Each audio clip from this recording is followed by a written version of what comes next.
G'day viewers, I'm going to pull this gearbox in this motor apart. Hopefully nothing falls apart, because I'm not actually advancing the minute here, so maybe it's a stripped gear or something I can repair, and at least get this, because these are a main failing point in flip clocks, so if I can get that gearbox repaired, at least I'll get this clock to work again, and all I have to worry about is to find a bloody short in the radio circuit somewhere. Other than that, the radio works quite well. I just set the alarm. Okay viewers, that little gear in there, the teeth have actually been sheared completely off all the way around. So this doesn't actually come apart, this is pressed together, riveted. So I can't actually, that's not replaceable, that gear. All the other gears are alright.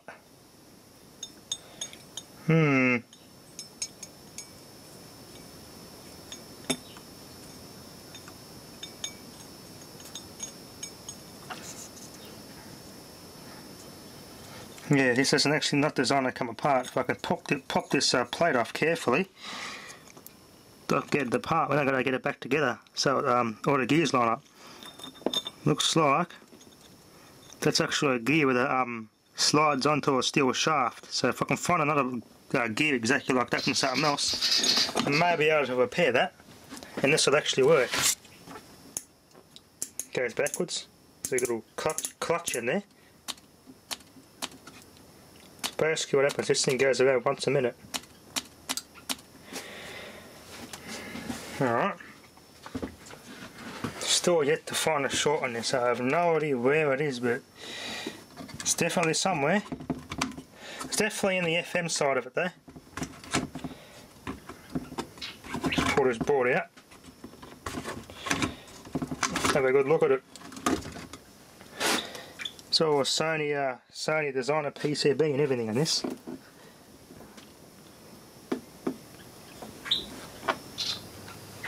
There's a big AM antenna, ferrite rod antenna. Interesting what they've done with the traces.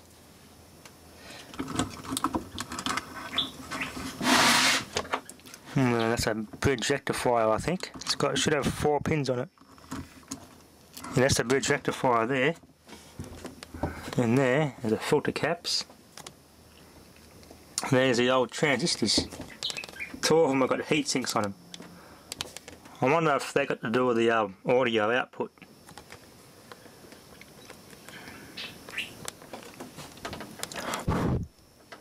There's a little old germanium diode there.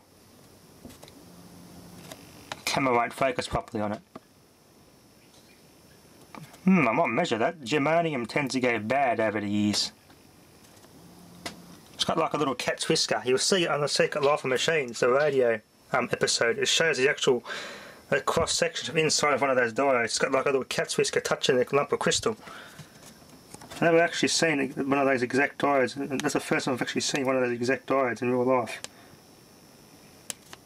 I'll give it a test. Hopefully it's okay. But if it was short, that probably would have that cat's whisker probably wouldn't be there. But let's give it a test with a multimeter. This thing must be early. I reckon this is mid 1970s, judging by the old school layout of the circuit board and everything. It's all old school, just the way I like it.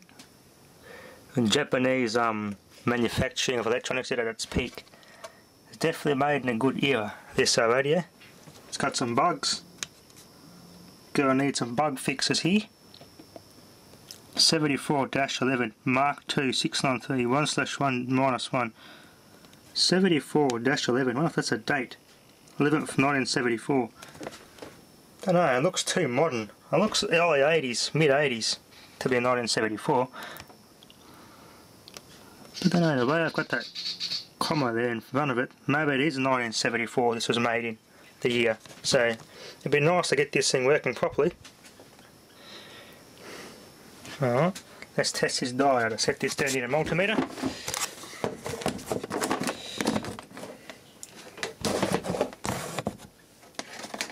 Yep, the leads are okay. Let's set this up. Swap it around.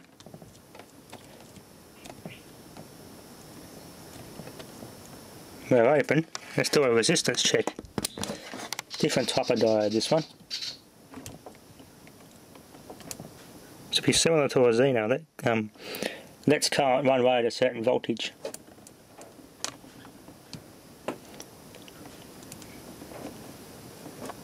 .34 kilo ohms, now the other way. 6.87 kilo ohms the other way. It's a tricky bit finding a short or low current power supply. It's very hard to find an exact failure point because there's no actually nothing I can see here that's actually looked stressed from over ramping. Everything looks pretty good. But it's definitely in the FM side of the radio. When I put it on AM, everything's okay. When as soon as I put it on an FM band, it starts having a short circuit. It works okay though. Everything works fine, it's just got that short. Shut that back down there.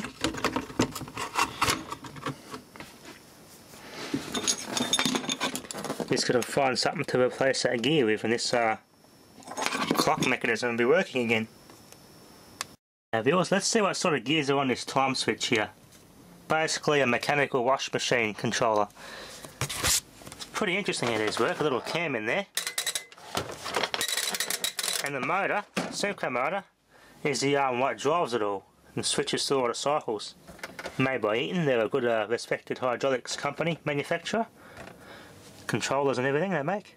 230 volt AC, 50 Hz, clockwise. I think that's their wattage, 3 watt. Let's take this motor off and see what we can find. It's a pretty good quality synchro motor. Alright, let's pull it off. Okay, viewers, that little synchro motor off. There's a little timing mark on there. There's a set of gears in there. This is from 1995. 8th for the 7th from 1995, this timer. Oh, that might have been a replacement because this machine was originally purchased second hand. 1994, made in Mexico. That's the same date I think on that one here as well. Good quality stuff. Try and keep this intact as parts for our main Speed Queen washing machine because these parts should be interchangeable. Here's our switch. Cycle selection and our threads, temperature, water temperature. But there you go. Now let's see what's inside the synchro motor. I'll pull it apart carefully. See what gears are inside. Here's the main output. Simple stuff. There's the actual motor itself down there. It's got a one-way thing in it. It can only go one way. Interesting.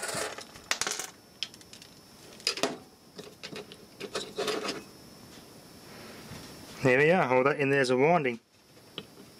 A little bit of ferrite out there is the rotor. It's a bit sticky too. Ooh, very sticky grease in there. It's like bloody melted jelly bean or something. That's pretty bad. Let's put some silicone spray on that. But there's nothing interchangeable on here that's going to repair this one. So, alright, well there's no parts I can use out of this one to fix this one. Let's give it a lubricate and put it back together. Okay, viewers, this little thing is kind of like a governor here. So that's to go one way only. What it actually does, helps make the motor go one way. So if it catches on the wrong side of the AC waveform, it will break. Then it will restart at the right positive side of the AC waveform, so it spins in the correct direction.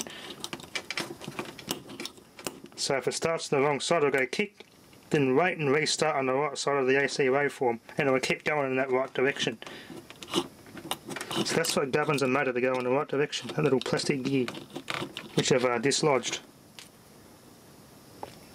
Kind of looks mechanically, how it works, it's kind of like a pull starter on an engine. It grabs when you pull it one way, but it won't go the other way. Little thing that comes out, put that back in there.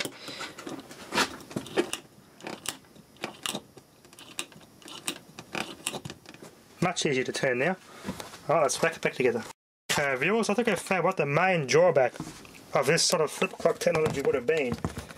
So when you adjust the time, you set the camera up here very crudely. When you're adjusting this, and if someone actually accidentally spins it backwards, and not only does it the number fall back and miss this clip, but this thing turns backwards against the drive here, the synchro motor, and forces this to run backwards and strips the gear.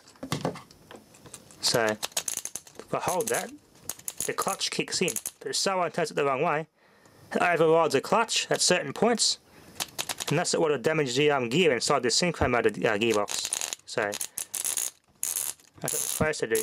The clutch inside there. Without the clutch, without the motor, that's how it runs like. But if I run it backwards, there's a slight chance this can run backwards there. I'm holding it, so similar to the motor, so I'm holding that and they can't run backwards. So something must have failed to for the gear inside here to be stripped. Because I've pulled, this is the first time it's ever been pulled apart, so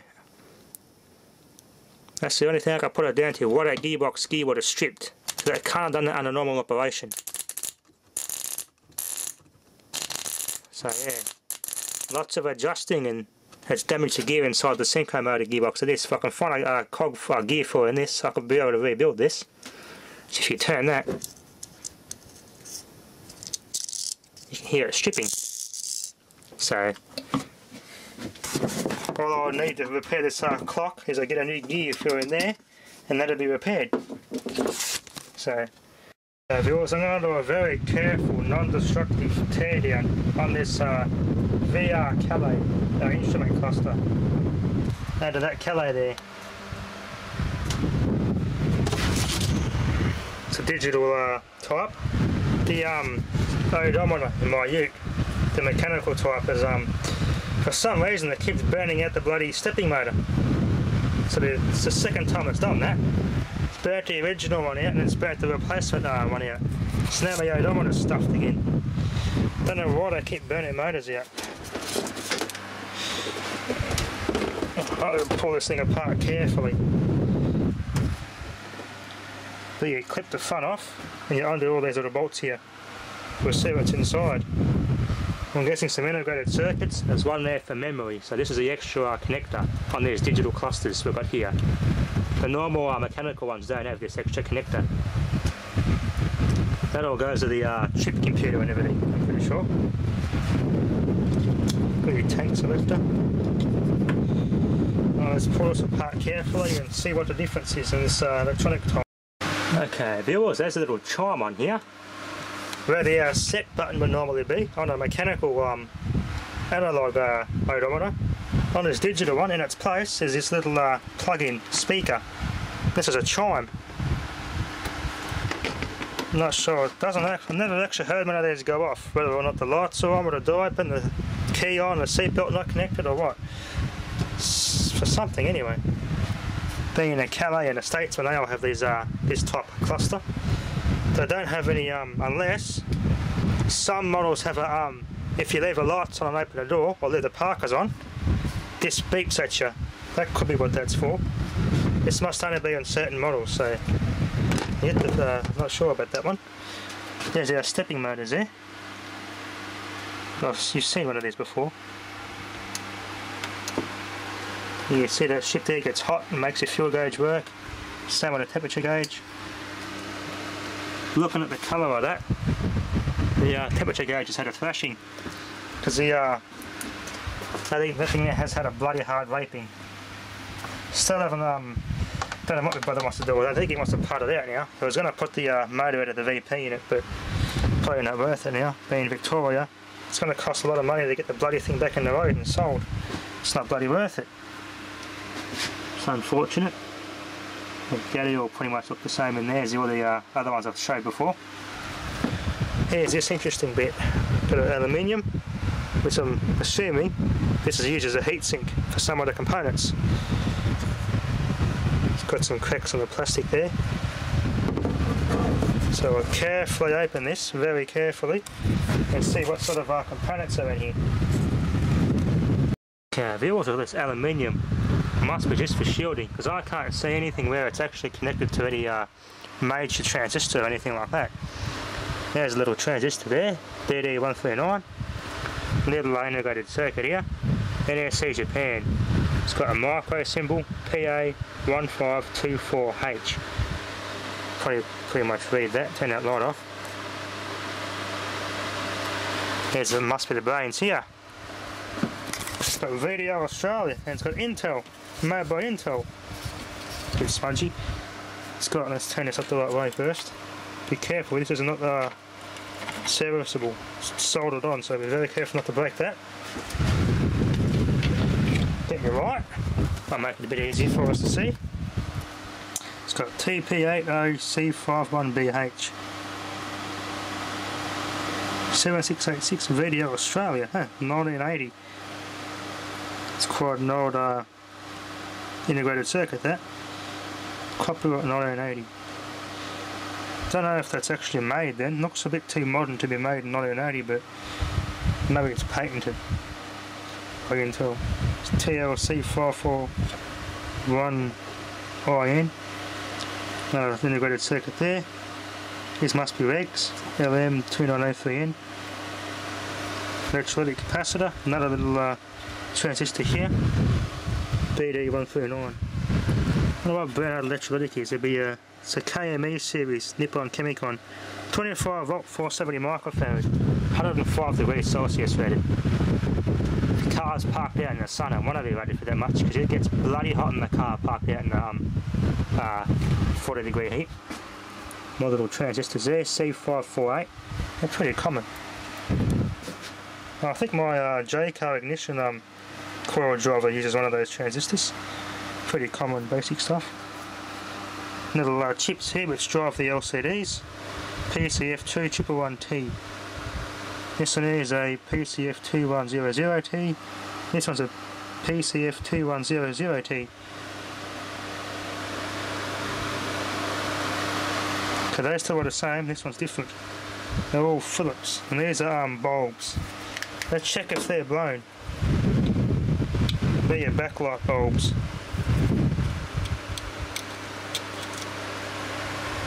That's intact. I wonder if we can get LEDs in this package to fit these. There you go. Lots of surface mount little capacitors there, resistors. So part of this is all the chip computer circuit in here. I think it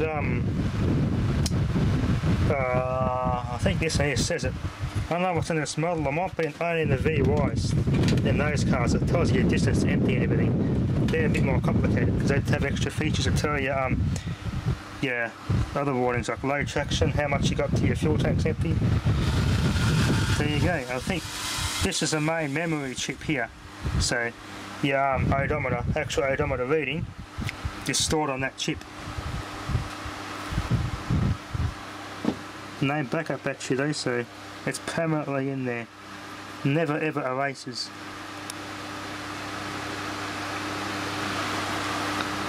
There you go. Pretty well made. Very well made. VDA stuff's pretty good quality. Alright viewers, that'll be enough for now. Thanks for watching.